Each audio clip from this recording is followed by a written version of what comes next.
MP इलेक्शनावबो बिथाङा बर'निफ्राय गोबां अनसुंथाइ मोननानै बा भट मोननानै बिथाङा देरहाबोबाय। दिनै देरहाखांनायनि उनाव नाथाय जोंनि बर'फोरखौ नायदों जानो बिथाङा नायाखै, बे निश्चय नंगौ। आरो बेजों लोगोसे जोंहा गिदिर गिदिर पलिटिकेल पार्टिफोर दङ, बिथांमोनाबो जोंखौ नायाखै। हेलौ एभरिवान, आसा खालामदों नोंथांमोना इसोरनि अननायाव जोबोर मोजाङै दं आरो लोगोसे आंबो इसोरनि अननायाव बा नोंथांमोननि अननायाव जोबोर मोजां दं। लोगोफोर दिनै आङो मानि थाखाय बा मानि सोमोन्दै भिडिअखौ लानानै फैदों नोंथांमोना मिथिनो लुगैखादों नङा होमबा निश्चय। आरो जायफोर बिथांमोना सोरबाफोर आंनि चेनेलाव गोदानै फैदों बै बिथांमोना आंनि चेनेलखौ जेन साबस्क्राइब खालामनानै लायो आरो लोगोसे खाथियाव थानाय बेल आइकनखौ दाबायनानै होयो जाहाथे आंनि गोदान भिडिअ आपल'ड होनाया नोंथांसिम सहैनो हानायनि बायदि।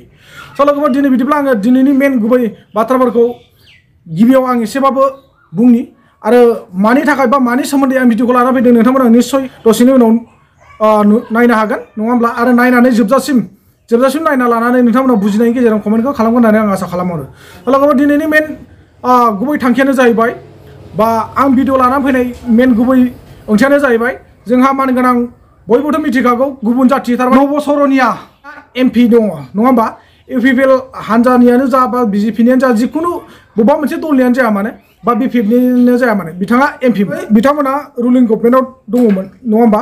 दा बे बिथाङा फैबाय थानाय इलेक्सनाव तारमाने ST महरै बा STनि जानानै बिथाङा इलेक्सन आरो गेलेनो जेबो सुबिदा गैलिया।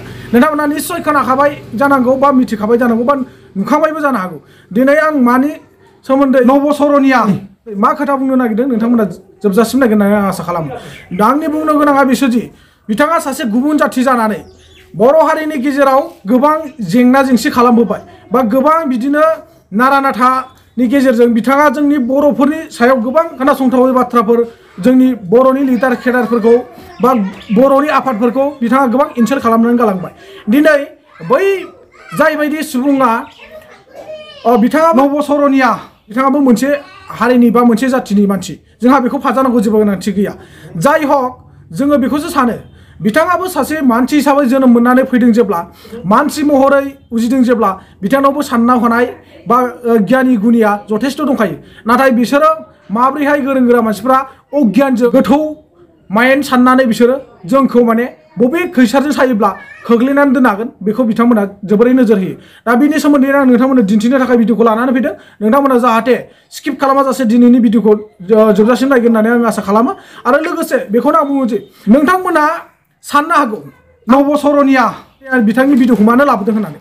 दिनै बिथाङा जोंनि बर'फोरनि गेजेराव गोबां गुलाय गुजाय खालामनानै गालांसेयावबो जोङो बै बिथां बायदिखौ निमाहा होनो हादोंब्ला अब्ला जोङो गावजों गाव जोङो पाब्लिकफोरनि गेजेराव फिसाजों फिसा एबा गैयैजों गैयै जोङो बर' समाजनिनो जानानै जों गावजों गाव बिदा फंबाय हिसाबै बा सिथ्ला गंसेनिनो सानलायनानै न'खर गंसेनिनो सानलायनानै जोङो बिमा बिफा सासेनिनो सानलायनानै जोङो मानो गावजों गाव जों निमाहा होलायनो हाया। दा बे बाथ्राखौसो आं बुंदों।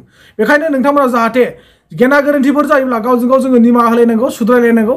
थिग बेबायदिनो आं मैया एनिथिं एमजे ब्रादारनि सायाव मोनसे भिडिअ लाबोदोंमोन।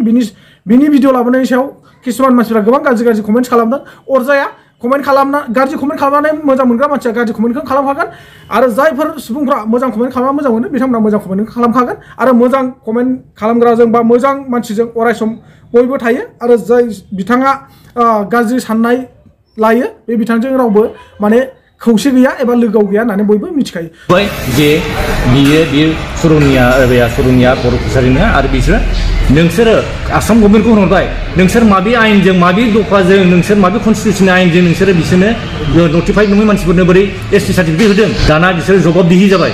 होमबा बिसोरो 7 दिन टाइम लादों। 7 दिन टाइम लानो होनबाय जोङो 7 दिन हाइकर्टआ टाइम हरदों। बेनि उनाव बिसोर होनबाय नोंस्रा जुदि बेखौ नोंसोर जे इन्टारिम नोंसोर जोंनि जेबादि अर्डार होदोंमोन नटिफिकेसन होदोंमोन मैयाफोरनो बर' कसारि लानानै होनो हागोन होननाय बेखौ उइद्र' खालामाब्ला नोंसोरनि साख्रि बा नोंसोर मा जागोन बेखौ गिनानै बिसोर उइद्र' खालामा। बिसोर उइद्र' खालामदों बे उइद्र'ल लेटारखौ। खिन्थु जों ओरैबायदि खालामबावदोंमोनबा जों चेलेन्ज खालामनो हागौमोन नोंसोरथ' उइद्र'ल खालामबोबायब्ला उइद्र'ल खालामनानै एथ' गिदिर क्राइम खालामनाय बायदि जोंनि जाथिखौ दंस' खालामबाय। खिन्थु बे उइद्र' खालामनायजोंनो बिस्रा गबाय। उइद्र' खालामनाय माने ओरैबायदि सरनिया जाथिफोरनो जों होदोंमोन भुल क्रमे खिन्थु जों उइद्र' खालामना लाबाय माने गैयानाव कन्टेम्पखौ दा लास्ट पर्यन्त जोंनि उकिला आरो प्रसेस खालामबावनानै खायदा खालामबावनानै माबे आयेनजों माबे रुलजों माबा खालामनो हायो बेखौ खालामबावना हरबाय। बे हरनाय लोगो लोगोसो दा बिसोरो बे दानबाय। बे दाननाय दिनै दानबाय बेसेबां गोबावजों खस्थ' मोनबाय। दिनै बिनि MPआनो 5 बोसोरावबो थांबावबाय। आवगायनि 5 बोसोराव थांबाय आरो दानि 5 बोसोर 10 बोसोर थांबाय। दा नै दा बे जोबनोसै गोदान इलेक्सन जानोसै।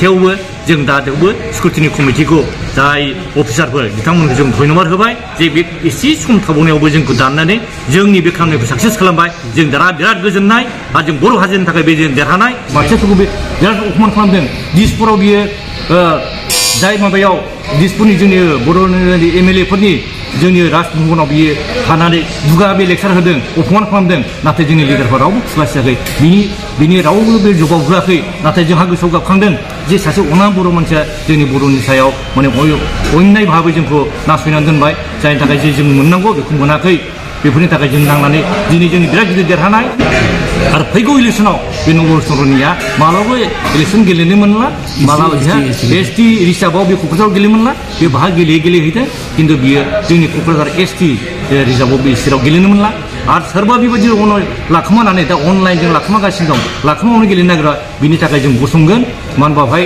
गावबागाव दल संगठनफोरनि दलफोरनि पार्टिफोरा जेला इलेक्सनाव स्क्रुटिनि खालामो इलेक्सन नमिनेसन साबमिट होयो स्क्रुटिनि रावबो अबजेक्सन खालामाबा बेबायदिनो थांगोन बिनि थाखाय जोङो गसंगोन बिनि थाखाय जों प्रटेस्ट खालामनो थाखाय जोङो फैगौ इलेक्सनावबो जोङो नमिनेसन होनानैबाबो जों गुबुन हारिखौ होबथानायनि थाखाय बे राहाखौ जों लागोन दायो नोंथांमोना नबसरनिया बिथांनि सोमोन्दै जोंहा मानगोनां बर' सुबुंनि मेलेमजिबि सुबुंफ्रा मा बाथ्रा बुंदों नोंथांमोना फारि खोनाखाबाय दा बेखायनो आं एसेबां मानि खोथाखौ बुंलिया थेवब्लाबो जोंहा बेखौनो जोङो बयबो अरायसम खौसे जा गोजोन था जिखियानो जाया मानो जोङो गावजों गाव बिदा फंबाय हिसाबै गावनिनो आंगोनि जाथि हिसाबै जोङो गावजों गाव माबाफोर गेना गोरोन्थि जालायबा जोङो निमाहा होलायलाय आरो सुद्रायलायनायनि गेजेरजों जोङो इसा खालामलायनायनि गेजेरजों जोङो अनलायनानै ज' जाना खौसेयैनो जोङो बे संसाराव जोङो आगान सुरलांनांगौ आरो बेखौनो आं बयखौबो बुङो जे दिनै नबसरनिया बायदि बिथाङा बर'फोरनि गेजेराव एग्राब माने बिथाङा बर' नङालासिनो बर'नि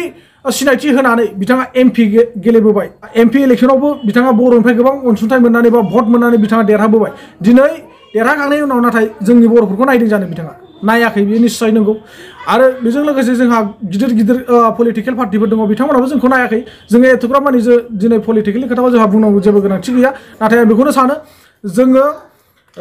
जोंहा बे सारमोना बा आदैमोना दिनैनि दिनाव नबसरनिया थारैनो बर' सुबुंमार नंगौना नङा बा बर'निनो थै दंना गैया हिरेश्वरनियाव बिनि फोरमानखौ होनो नाजानानै बिथांमोननि साननाया जाफुंबाय बे खार'नावनो बिथांमोना दिनै जोंहा कर्टनि उकिल बिथांखौबो साबायखर जासिहरदों आरो लोगोसे बिथांमोनजों जाय बिथांमोना सरकार फालनिफ्राय अनसुंथाइ होदों बा सहाय खालामदों बे बिथिंनि गेजेराव बे बिथांमोनखौ सारमोना जोंहा जोबोद साबायखर जासिहरदों आरो आंनिफ्रायबो रोजा साबायखर बेफोरबायदिनो जोंनि बर' समाजनि गेजेराव माबाफोर जेंना जेंसि जायोब्ला समाधान खालामना होगोन होननानै आङो जोबथा सरकारि मानसिफोरखौबो आंनि गोसो गोरबोनिफ्राय रिकुवेस्ट खालामहरबाय आरो लोगोसे दिनै आंनि बे भिडिअनि गेजेरजों आं बेखौबो रिकुवेस्ट खालामो दिनैनि बे आंनि भिडिअ माबाफोर गेना गोरोन्थि जालांदोंबा नोंथांमोना निस्सय अननानै आंखौ निमाहा होगोन होननानै आं आखाइ खौजोबै रिकुवेस्ट खालामहरबाय आरो लोगोसे दिनैनि भिडिअखौ आं स्क्रिनाव फोजोबबाय जय हिन्द बर' हारिनि